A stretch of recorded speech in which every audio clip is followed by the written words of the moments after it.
ამინ სახელითა მამისაითა და ძისაითა და სულისაწმინდისაითა ჩვენთან არსებობს. ჩვენ ესე იგი ყველა ვიცით აგერ ადამიანებმა რომ ყველანი რაღაცას ვეძებთ.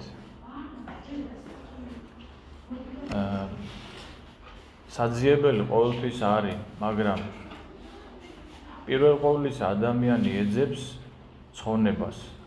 ანუ სამოთხეში დაბრუნებას და დაკარგული არის ჩვენი სადაც ცხოვრობდით სამშობლოში ეს გენეტიკური მეხსიერება არის ადამიანში რომ ჩვენ ცხოვრობდით იმ უფუნებაში და მე აქ მოდებული რაღაცეებს ხან რაში ვეძებთ ამას და ხან რაში. და არის გზა იქ დასაბრუნებელი. აი დღევანდელ დღეს პავლე მოციქული მისწერს კორინთელებს რომ გაუწყებო თქვენო სახარებასაო, რომლითაცაც ცხონდებითო. ესე იგი, ნახე, ხო ადამიანები ვეძებთ ცხონებას და მე გაუწყებ თქვენ სახარება რა არის? კეთილუწყება, კეთილმაუწყებლობა. ხო, აი, გაუწყებთ იმ გზას, რომლითაც თქვენ ცხონდებით. ეუბნება პავლე მოციქული თავის მრევლს. აი ესეთი ცოცხალი საუბრები ჰქონდა და მრევლი ხვდებოდა. აი ხა ჩვენ რომ რაღაცა გვიჭირს, რაღაცა ჩაღრმავება, რაღაცა და ეს ძალიან რთულდება, რაღაცა ესეთი მშრალი თემები ძალიან ადვილია გასაგები. მაგრამ როცა ახლა რაღაც ესეთ თემებზე ვლაპარაკობთ, უჭირს ჩვენს გონებას, იმიტომ რომ ამასოფლის ბურუსი არის მოხვეული მასზე და ამიტომ უჭირს სულიერის ახმა და გაგება და იცით რა არის, აი რატომ უხარია ადამიანს ქრისტეს შეცნობა, ქრისტესთან მოახლოება. იმიტომ რომ როცა ადამიანი ქრისტეს შეიცნობს, მან იცის რომ ცხონება არის ქრისტე. იცის ადამიანმა. შეიძლება ესე კლასიკურად არ იცოდეს, კლასიკური ცოდნა არ ქონდეს ამხრე, მაგრამ იცის ადამიანმა, მისმა გულმა იცის, მისმა სულმა იცის და ეკლესიაში რომ მოდის ადამიანი, აი ვინც არ უნდა იყოს, რაც არ უნდა განათლებული იყოს, უყურებს პირში მოძღვარს. მღვდელს მოძღვარს, რომ აი იქ იცის რომ რაღაც არის ისეთი, რომელიც მან არ იცის და იქიდან უნდა გაიგოს. ანუ ქრისტესგან, ქრისტეს ეკლესიაში, ქრისტესგან ელოდება ხსნას. ესე არის ეხა, მაგრამ დღევანდელ სახარებაში აღწერილი აი კონკრეტულ პიროვნებაზე არის მოთხრობილი ესეთი ამბავი, ერთ-ერთი მდიდარი ჭაბუკი, იცით, აი სახარება ადრეს გვისაუბრე ამაზე. ერთ-ერთი მდიდარი ჭაბუკი მოდის მასთან და ეუბნება მოძღვარო, სახირო, ანუ დაინახა ქრისტე, მანამდე რაღაც ამბები არის მოთხრობილი სახარებაში, უფალ ბავშვები როგორ დალოცა რაღაც გარკვეული სწავლება არის და მან დაინახა რომ მის წინაშე არის ქრისტე. და მივიდა მასთან და ეუბნება მოძღვარო, სახიერო, რა იკეთილი ვქნე, რათა მაქვს ცხოვრება, ანუ რა გავაკეთო, რომ ცხონდეო. აი უყურეთ, ესე იგი რა იცოდა ამ ადამიანმა ცხონების შესახებ? ბევრი იცოდა თუ ცოტა იცოდა, ჩვენ არ ვიცით, მაგრამ ერთი რამ ფაქტია, რომ ქრისტესთან მოვიდა და ეკითხება, რომ რა ვქნა მე რომ ცხონდე. აი, მაგას გეუბნებოდი წეღა, რომ ადამიანი მოდის ეკლესიაში, რაც არ უნდა მცოდნე იყოს, რაც არ უნდა განათლებული იყოს, ის აქ უვიცი არის.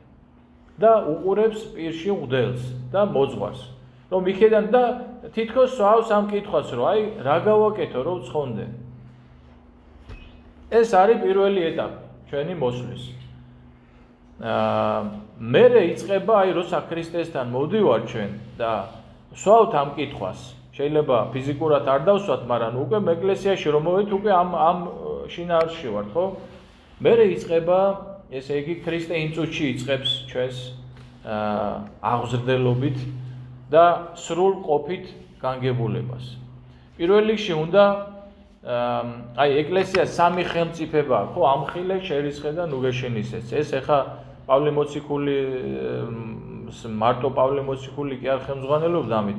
ეს ზოგადად ეკლესიის ხელმწიფება არის. ამხილე, შერისხე, ნუგეშენისეც. ეს სამი რამ ჭირდება ადამიანს ცხონებისთვის. ამიტომ პირველ რიგში უფალი მას ამხელს.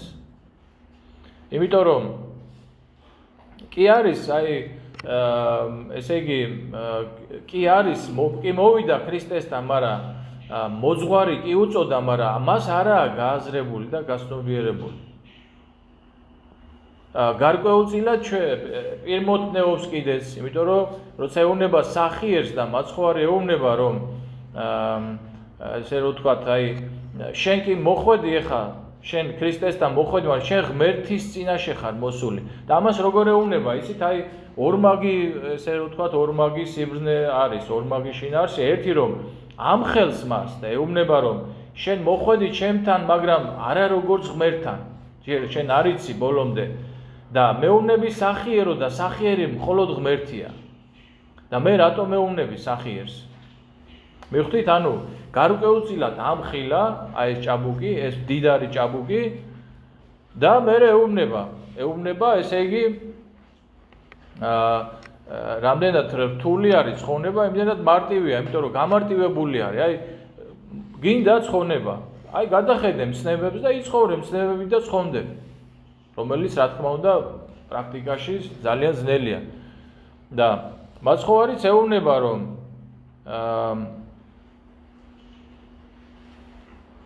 თუ გინდა ცხოვრებასა შესვლა, ანუ ცხონება დაიმარხე მცნებანი. აი დაიმარხე ხო ვიცი ჩვენ რა სიტყვა, რასაც ნიშნავს, ხო? მოისმინე და წაიკითხე და შეასრულე, ეუბნება. და ის ეკითხება, რომელი მცნებებიო?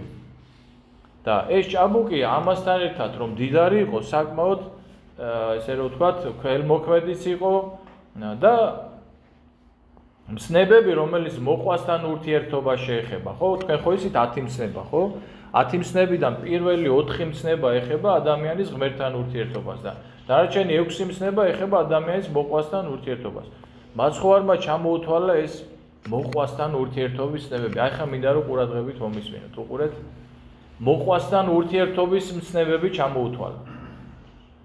და ის ეუბნება, ანუ რომელი მცნებებიო და მაცხოვარმა ჩამოუთვალა. ესე ყოველი დამიმარხავს სიყრმით ჩემიდან. ვა, სასწაულია. ესე ბავშვობიდან ამ მცნებებს ავასრულებ. ნახეთ რა დიდია ეს ჭაბუკი ამ ხრივ, ხო? მაგრამ კიდევ ერთხელ გეუბნები, მცნება არის 10. პირველი 4 ღმერთთან ურთიერთობა შეეხება და დანარჩენი მოყვასთან ურთიერთობას. როგორც ჩანს, ეს ჭაბუკი მოყვასთან ურთიერთობის მცნებებს მართლაც ასრულებს პირნათლად, იმიტომ რომ სხვა მახარებელი რომ მოგვითხრობს, იქ ესე წერია, რომ შეხედაო, იესომო და შეუყვარდაო. ანუ მართლაც ესეთი იყო ეს ჭაბუკი. მაგრამ უყურეთ, არის მცნებები ღმერთთან ურთიერთობის. რომელი მცნება არის ეს? აი მაგალითად ერთი ვთქვათ, შეიყვარო უფალი შენი ყოვლითა გულითა შენთა, ყოვლითა სულითა შენთა, ყოვლითა გონებითა შენთა. აი ეს მაგალითად ღმერთთან ურთიერთობის მცნება არის. ეხლა ვნახოთ ამაში ერთი ძალიან პატარა ტესტი არის, რომლითაც აღმოჩნდება, რომ არ არის ამ მცნების შემსრულებელი და მაშინ მაცხოვარი ეუბნება, უკვე თუ გნებავს, რაითა სრულიყო, აი ეს არის ძალიან მნიშვნელოვანი. აი ამას ხშირად მე ვამბობ ხოლმე, ამ შინაარს, ოღონდ შეიძლება ასე სიტყვით არა, რომ მე ხანდახან რომ ვამბობ ხოლმე, რომ აი არ არის საკმარისი, რომ ჩვენ მოვედით ეკლესიაში, რომ ჩვენ აღსარება ვთქვით, რომ ვეზიარებ. ადამიანს აქვს ესეთი მოწოდება. იყვენი თქვენ სრულ, ვითარცა მამაი თქვენი ზესათა სრულას. და თუ როგორ უნდა სრულ იყოს ადამიანი, ხო? ამას უკვე ეკლესიაში მოსული ადამიანი, რომელსაც უკვე მოძღვარი უხსნის, რომ ეს უფლის ხელია. ხო, აი, უფლის ხელი, რომელიც ყოველ ადამიანს მიყავს სისულლესკენ, ძალიან საიდუმლოდ, შეუცნობლად. და მაცხოვარი მაგას ეკითხება, რომ გინდა სრულყოფა, კარგი ეს შეასრულე მოყვასთან ურთიერთობის, მაგრამ თუ გინდა რომ სრულიყო, წარვედ და განყიდე მონაგები შენ და მიეც გლახაკთა და გაქონდე საუნჯე სათაშინა და მოვედ და შეომიდე მე. აი, რა მოწოდება აქვს, ესე რომ ვთქვათ, ვეფხისტყაოსნის სიტყვებით, სახე დიდი დაუსახეო, ხო, აი, მაღალი სახე აქვს დასახული აი ამ ჭაბუკს, ანუ რა უნდა ქნას მან? ესე იგი, როცა მოდის ადამიანი, ხო, აი, ჩვენ სადღაც არ გავდივართ რეალობიდან, ჩვენზე, იმიტომ დავიწყე საუბარი, რომ ჩვენ ვართ ესა. როცა მოვდივართ ეკლესიაში, ხო, ესე იგი, კაი, მოვედ დახსარება თქვით, ვეზიარეთ რაღაცა, მაგრამ მე მოძღვარი შენ გეუბნება შენ როგორ უნდა ცხონდე, როგორ უნდა სრულიყო, იმიტომ რომ თუ მოძღვარი ამას არ გეუბნება, მას ფუნქცია დაკარგული აქვს მაშინ. შენ თუ მოძღვარი ამ კითხვას არ გისვამს, არაპირდაპირ შეიძლება, მაგრამ ამ ხრივ არ მუშაობს, არ ესე არ იკვლევს, რომ გინდა სრულყოფა. იმიტომ რომ შენ ადამიანი ახლა ახლოდ გეხარ, ამით ამთავრდება. წინ არის კიდე გზა. ეგ ღმერთმა იცის. შეიძლება შენ გითხრას, რომ წადი, სიმდიდრე გაყიდე და მოდი. შეიძლება შენ გითხრას, რომ იცი რა, წადი და დააბანდე ეს და გაამრავლე, სიმდიდრე მოაგროვე და ეკლესიები ააშენე. გესმით, ხო? აი, ეს ღმერთმა იცის, ვის რა აცხოვნებს. ამ შემთხვევაში ამ ჭაბუკს, რა თქმა უნდა, ღმერთია ხო და დაინახა რა იყო დამაბრკოლებელი მისთვის სასუფეველის გზაზე. და მთლიანობაში რო იცოდეთ, აქ ზოგიერთი ზგონია, რომ აი სიმდიდრე, მე იმიტომ მე გძელდება, რომ ძნელად შევლენო დიდრები სასუფეველში და სიმდიდრე კი არ იგმობა ამ სახარებაში.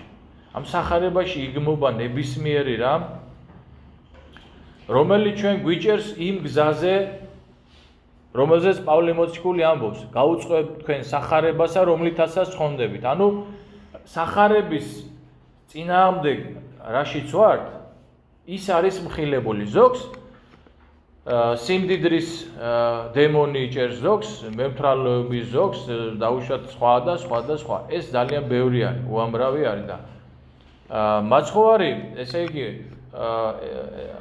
ესე იგი, აი ეგ ცნება მეთქი, რო თქვი, ანუ ღმერთი რომ უნდა გიყვარდეს მთელი გულით, მთელი სულით, მთელი გონებით, ეს ცნება მან ვერ შეასრულა.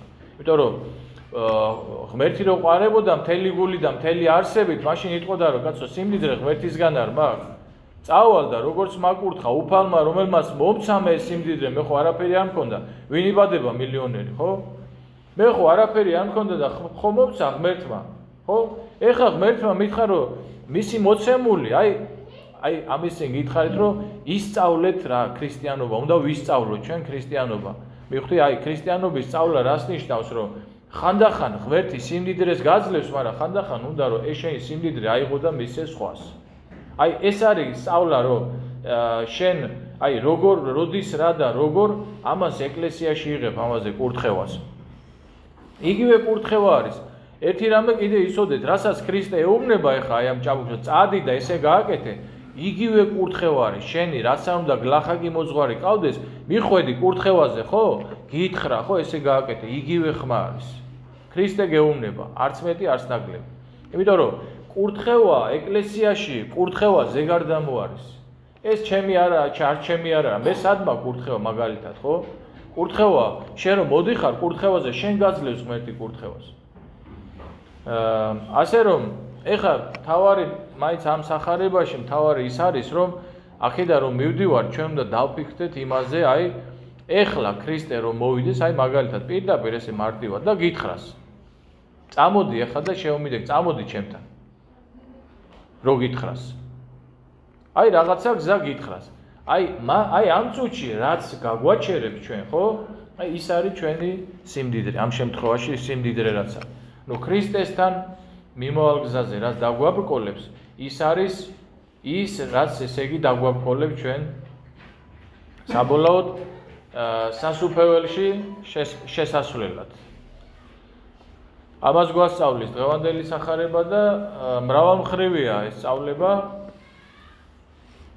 და მე ბოლოს ხო მრავალმხრივია და ბოლოს მთავარი რაც არის, რომ ჩვენ უნდა ვიცოდეთ რა, რომ ჩვენ საუბრობთ ცხონების საქმეზე, ხო? მე აქ მოწაფეები ეკითხებიან, რომ ეუბნება, რომ დიდრებიო ძნელად შევლენო სასუფეველშიო და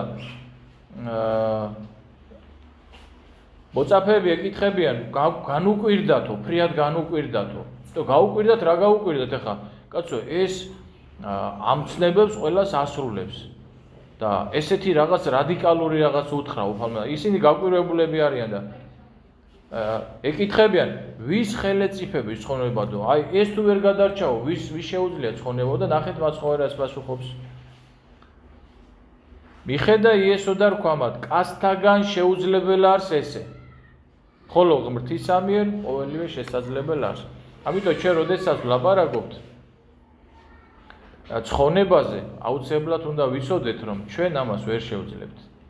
და დღევანდელ დღეს მინდა გთხოვოთ ესეთი ლოცვა დავამატოთ ჩვენი მოკლე ლოცვებს, ესეთი ლოცვა დღის განმავლობაში როცა გინდა და რამდენჯერაც გინდათ, შენი ვარ უფალო მაცხოვნე მე. მეძავნი და მემრუ შენი წინ გაგასწრებენო თქვენო სასუფეველიშო ფარისევლებს და მწიგნობრებს ეუნევა. რატომ?